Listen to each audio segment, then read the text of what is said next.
Pengelola salah satu perumahan elit di Palembang melaporkan 3 warga yang tinggal di perumahan tersebut ke Polda Sumsel usai terlibat keributan dengan petugas keamanan yang berujung pada pengrusakan fasilitas perumahan. Ketiga terlapor masing-masing TY yang diketahui merupakan anggota DPRD Sumsel, NH seorang PNS, dan AK.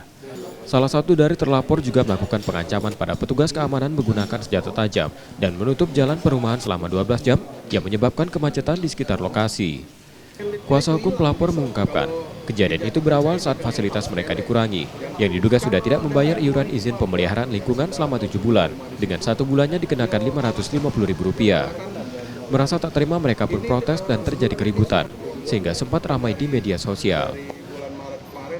Ya, jadi pada hari ini, alhamdulillah sudah dilaporkan 3 laporan sekaligus kepada oknum-oknum yang memang jelas berbuat pidana pada laporan tersebut.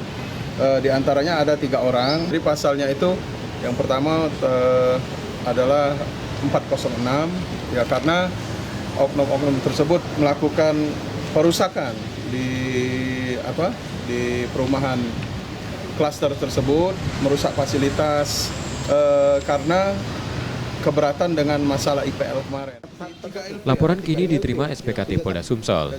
Reski Oktora, Muklas Diferensial, Kompas TV, Palembang, Sumatera Selatan. Satu pelapor, 1 terlapor.